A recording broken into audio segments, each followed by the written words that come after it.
the distance between true wealth, right? Wealth and poverty is called wealth education. I want you to write it down. The distance between wealth and poverty is called wealth education. And here's what I figured out, that education is what will always survive when schooling fails.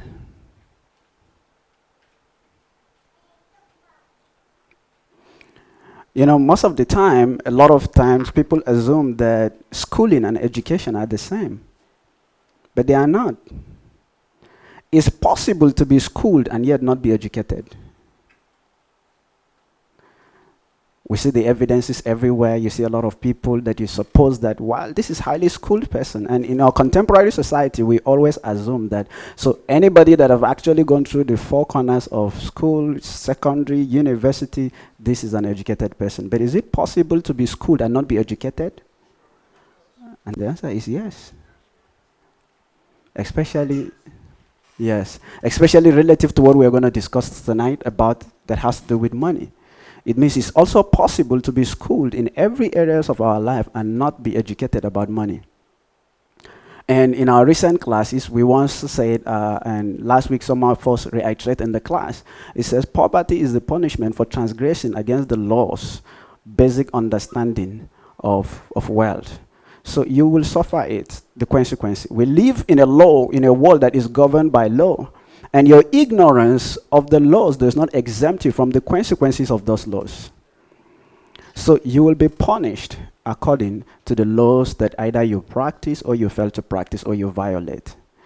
And it dawned on me some times ago that, and I keep sharing, and I've always tried to make it an established point upon which we always build our class. If you look at the true word, the meaning of the word education is from the root word educo, all right? Edusare means to draw something from something.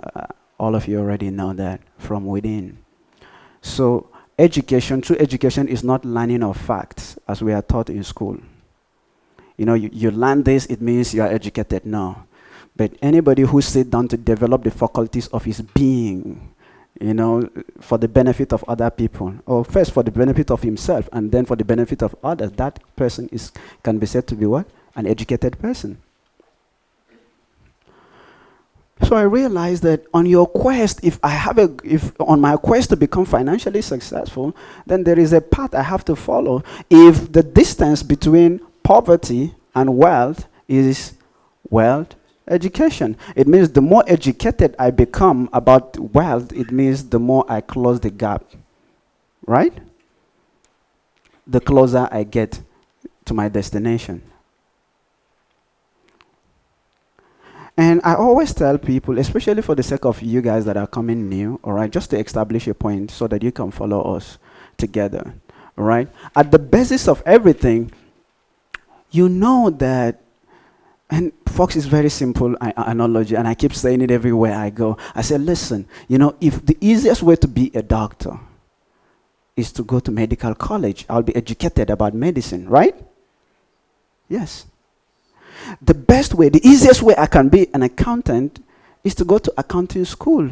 But what if there's no accounting in me? It means I'll be frustrated in the process. That's why you see people started a certain study, all right, in their life, and they don't seem to cope. Then they drop out in order to go and start something, and they excel at it. Because we said that education is from what? Edusare, it means to draw from within. And now people are trying to put something or draw something that's not already there. So it becomes difficult. That's why someone can be part of a particular venture and yet find it difficult. You can study accounting with a goal. Like myself, when I was growing up, my dad have always wanted me to study medicine, to be a doctor.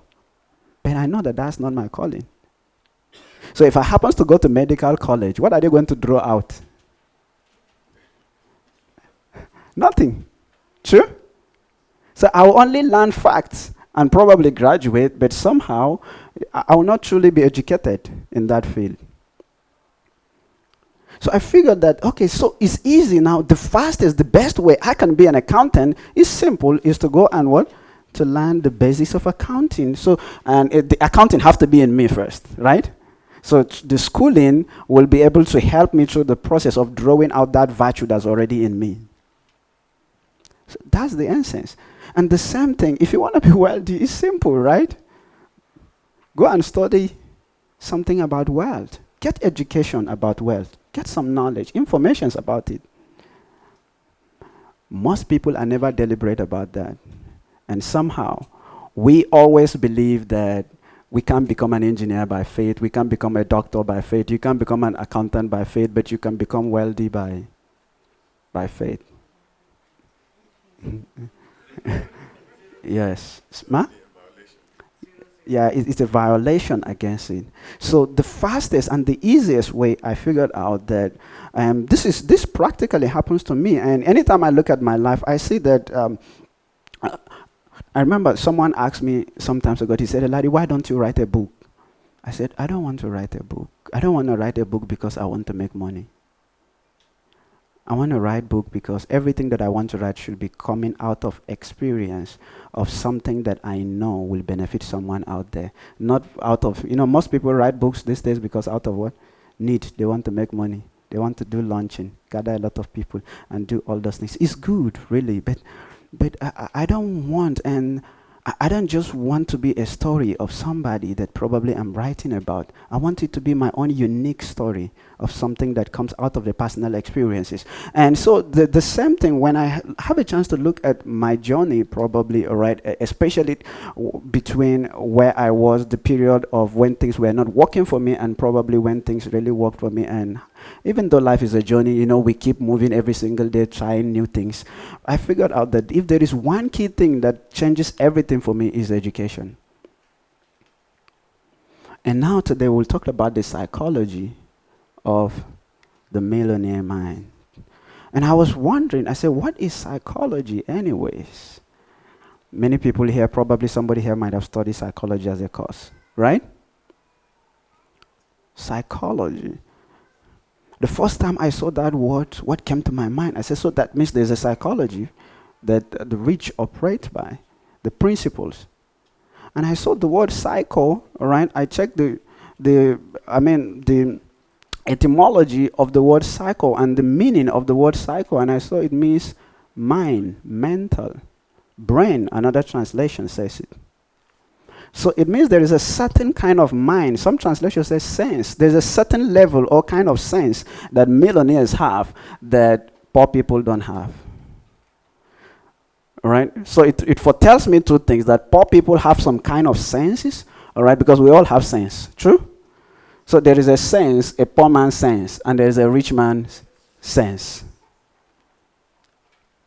And I look at, psycho, and then logic, that comes from logic, right? A process of reasoning. I think that's what it means, right? Yeah, logic means a process of reasoning. So I began to ask myself, I began to wonder, how is it that these truly financially successful people reason? That the vast majority of people don't reason that way. That if only they find a way to reason that particular ways, probably their success is guaranteed. And I figured out that, in fact, when I began to study it, I saw it's like day and night. There's so much disparity between, the rich, the poor, in the way of their thinking, in the way they do things, and in the psychology upon which everything that they have is being built. And here is the problem. I said, what if now a poor man stumbles on money without having the right psychology? Is it possible to have money without this, to have millions? I mean, who is a millionaire? A millionaire is not someone that have $1 million. What I used to think before this time is that a millionaire is anybody that have $1 million. So if I dash you $1 million, does that make you a millionaire?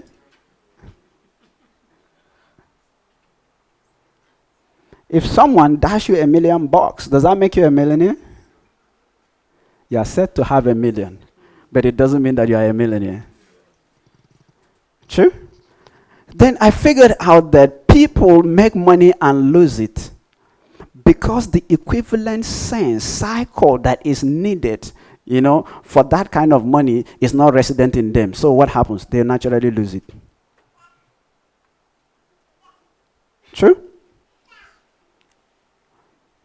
If you stumble on money, or if you happens to make money by any chance, if money finds its way in your life by any physical means or by any means, but somehow you lack the sense that brings the money, you lose the money.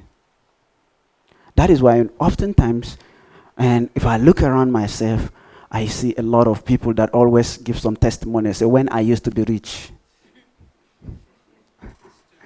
right? He said, in those days when things were better. In fact, you don't know me before. And I figured out that I don't ever want to have a better yesterday. You don't want to get to that point and feel like, hey, you know what? Things used to work for me, but this time things are no longer working the way it should. And that's why, the sense is needed. And the simplest way I can tell you is just like someone that is traveling to a city with a wrong map. You have money, you have $1 million, it foretells, just like as I'm trying to say, that as someone traveling to a city with a wrong map. Would he ever get there? What if he's very positive? He gets some dose of motivation every morning.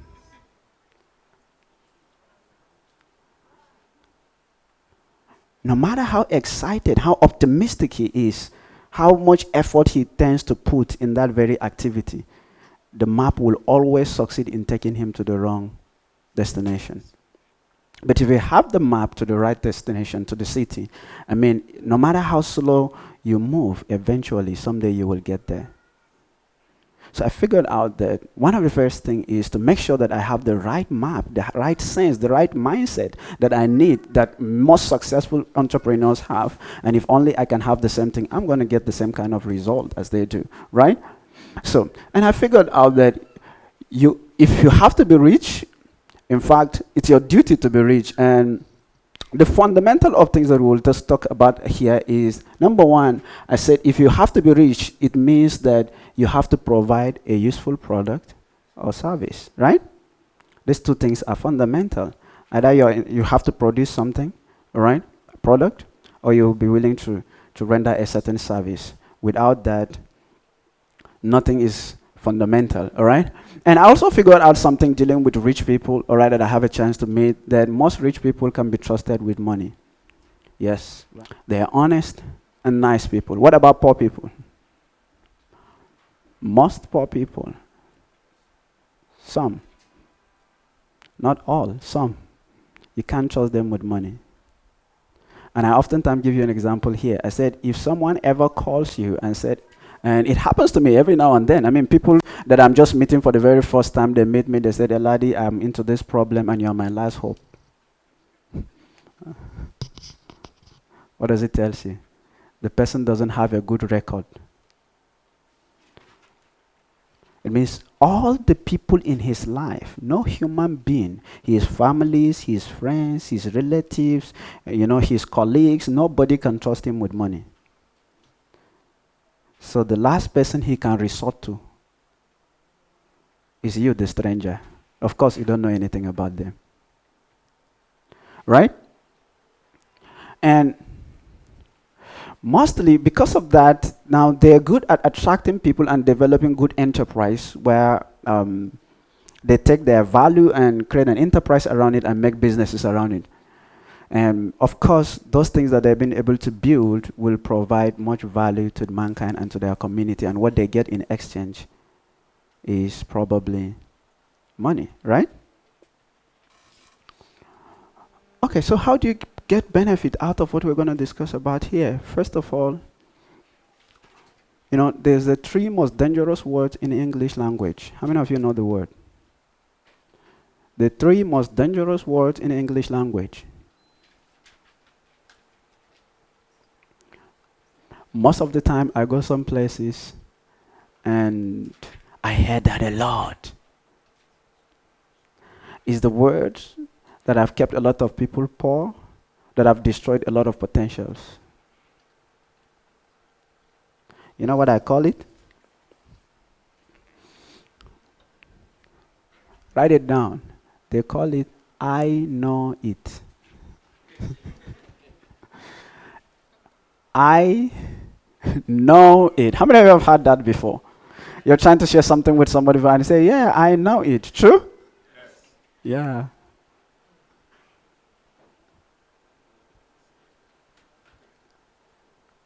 Very dangerous word.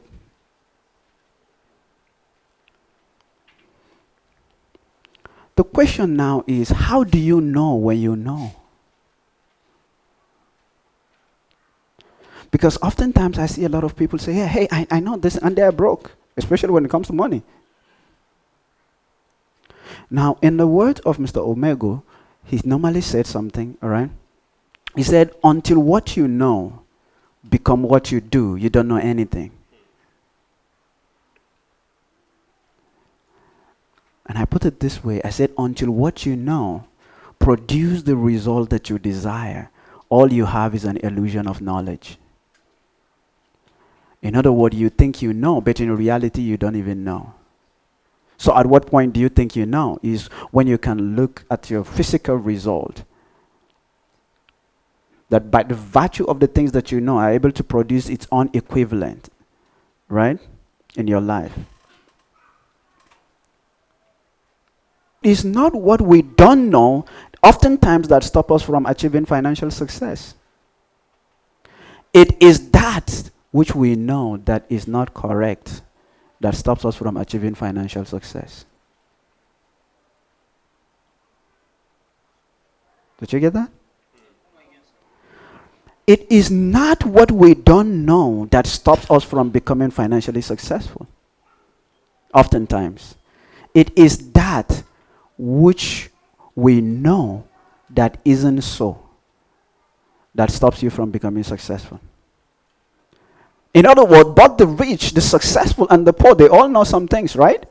Fundamentally, we all know some things. But the question is if the things that we know are correct, are in alignment to the natural principles of the universe. But we all know some things. No wonder that's why everybody you meet is say, hey, you know what?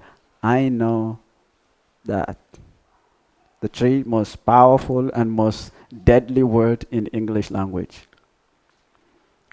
And anytime, I remember that word, it reminds me of a story I once read of a young boy that wanted to be wise. So he traveled all the way to go and meet these Zen masters, right?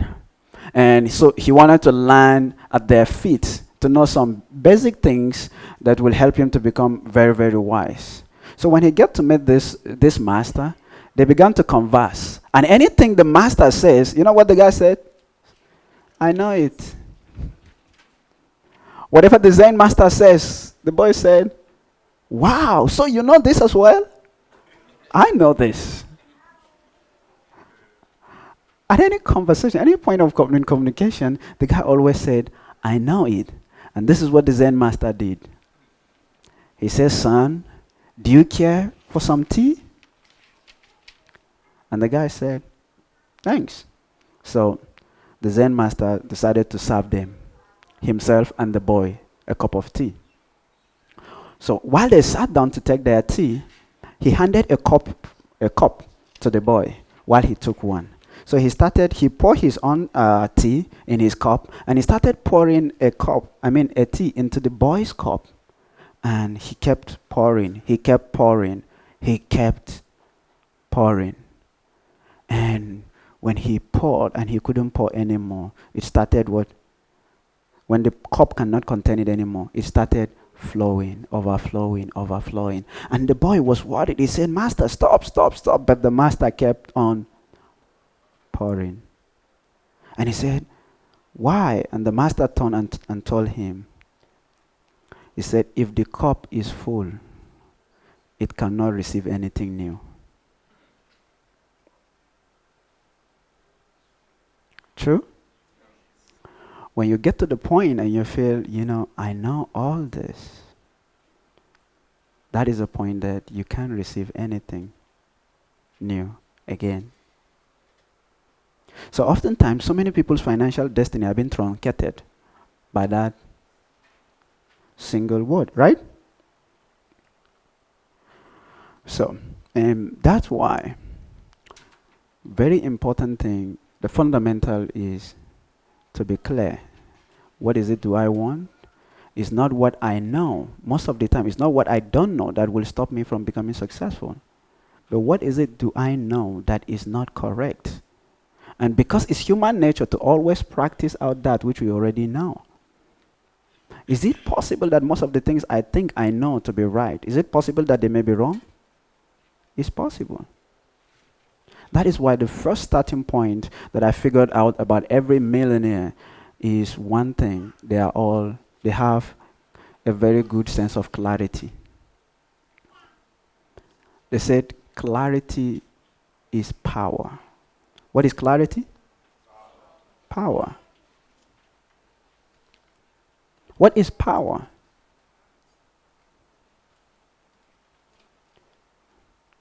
Power is the ability or capacity to produce an effect. That is power, right? The ability or the capacity to produce an effect. So, is knowledge a power? They say knowledge is a power. Right? Anything that cannot command an effect can be regarded as what? As power. So knowledge only becomes a power once by the virtue of possessing it is able to influence you to produce a certain outcome. That is why I said until what you know begin to produce a certain result in your life, all you have is an illusion. There's no power.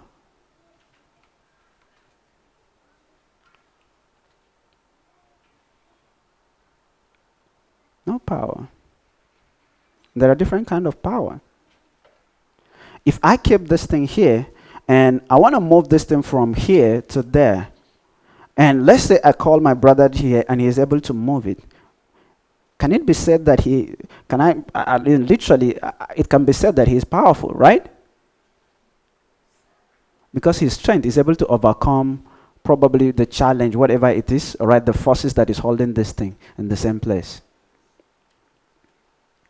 So one of the things that influences every millionaire is I figured out that there is a certain way every millionaire thinks, and there's a certain way every poor person out there think. And all of them, especially when it relates to the money, everything has its root from their blueprint. From their what? Blueprint. It means there is a certain blueprint that you already have about money.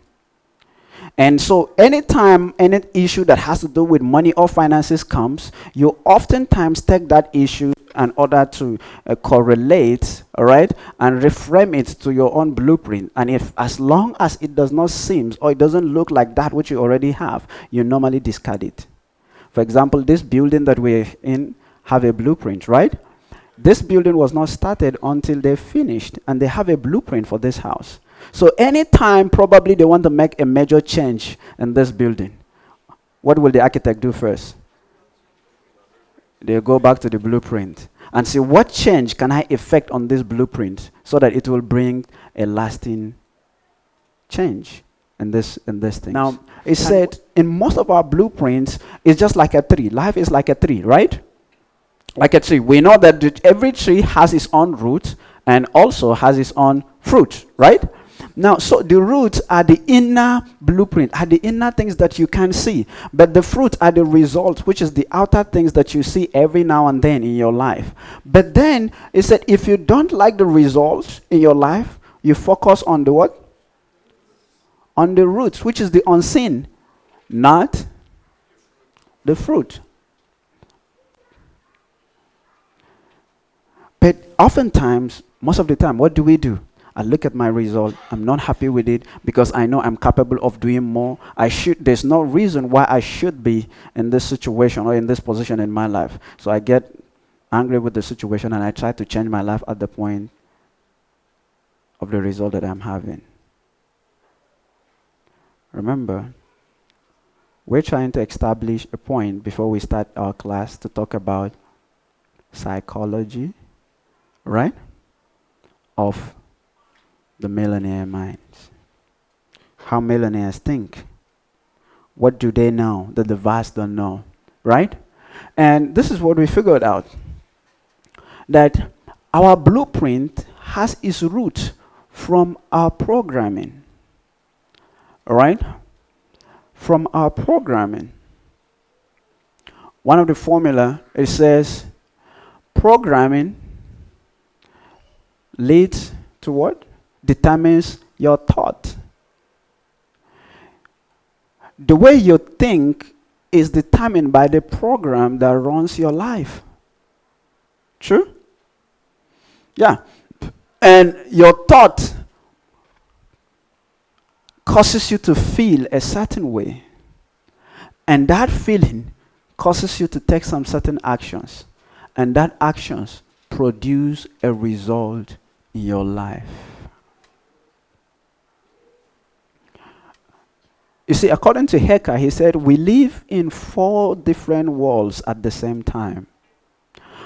All right, we don't have a board here, but what I want you to do is to draw a kind of box and divide it into 4, right? Yeah. And on one side, yes, yeah. Okay, yes, the same. Divide it into 4, yeah. That's right. All right. On the left side, let's say this is the box, all right? And this is what I want you to do. Divide it like this, all right? And on this side, write M. M. M means mental. Mental. Yes. And beneath it, I want you to write E. Emotional. Emotion. All right? And on the here, remember, we divided it into 4, right? The top right, right? Write S, spiritual. Spiritual. Yes.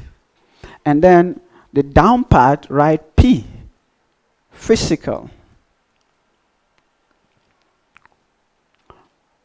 So what he was trying to say is that our life, I want you to write it down. Your life is a printout of the first 3, mental, spiritual, and emotional. So when we see what's happening, what's going on in your life, what we are seeing is nothing but just a what? A printout of all the things that are happening in your emotional world, how you're feeling at any given time, all right? In your mental world, what you're thinking at any given time, right? And then your emotional world, how you're feeling, your spiritual world, right? All the values, all the things at a particular given time. So when we see the physical, it has its root from somewhere. And because it's the very basics of nature that our programming affects. Remember, we said programming leads to your thought. The way you think is affected by the way you're programmed, the way you're raised, right?